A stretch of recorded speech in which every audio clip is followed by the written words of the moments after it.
Welcome back to the KOAM News at noon. So we have got the potential for some strong to severe thunderstorms across the area, and that's why we have now officially made today an alert day across the area, especially into parts of southwest Missouri, northeastern Oklahoma. Let's take a quick look. We're going to go through all of this step by step on exactly what's expected and what's happening and why.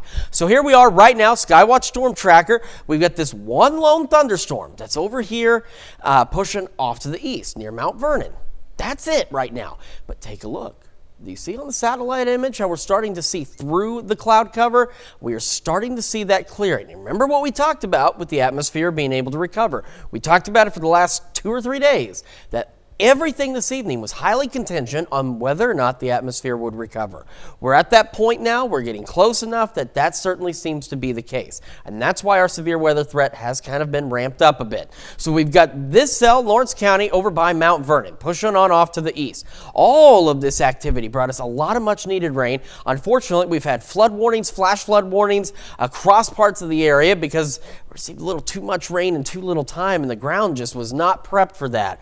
But we're getting the last of this activity out of here, and like I said, you start to see how we've got some of that clearing taking place. So that's why we have this in our severe weather threats for this evening.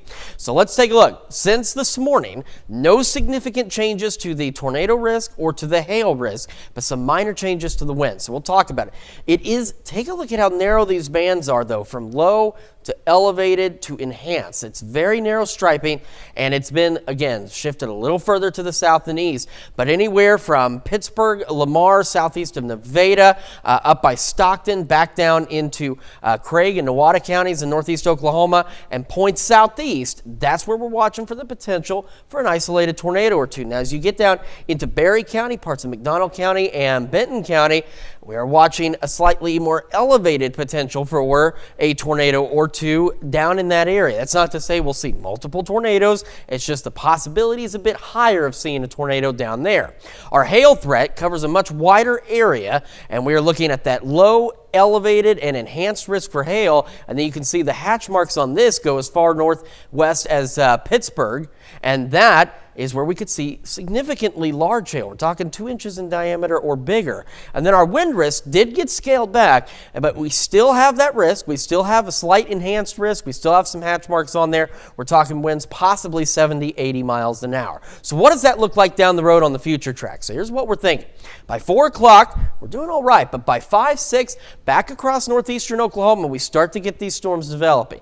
And the belief is that we're going to see supercells initially out of this activity, and they're going to push on off to the east. Here we are by 7, moving into parts of southwest Missouri.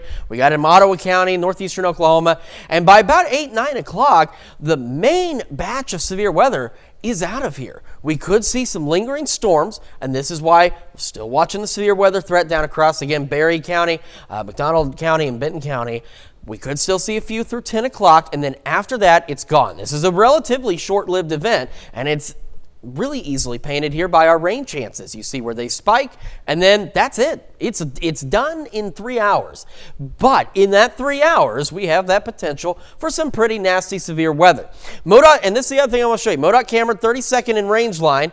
Skies are cloudy. Our camera here at the KOAM studios north of Crestline, we are cloudy. But then you take a look at the KDOT camera just up the road from us here, and look, we're getting that sunshine. We're starting to see those clearing skies. So that's why we're talking about the possibility of storms developing. The atmosphere is going to be able to recover sufficiently enough to see the severe storms tonight. So again, we do have that alert day for today. We're still looking at highs around 85 degrees out there. Not a bad Thursday. Once we get through all this, not a bad Thursday. Then the weekend, we start to heat up mid-90s. We got those pop-up storm chances. And as we head into next week, Monday and Tuesday look great. And then Wednesday, Thursday, Friday, temperatures upper 90s near 100. I have more pop-up storm chances. But again, at least right now, our biggest focus is this evening's thunderstorms. And of course, Chief Meteorologist Doug Heddy will be here right at the KOAM News at 5, right as this gets going, to have the latest on these storms. All right, lots going on. Thank you, Chris. Appreciate that detailed forecast. Well, stick around. We're making orzo stuffed peppers in the Mr. Food Test kitchen. We'll be right back.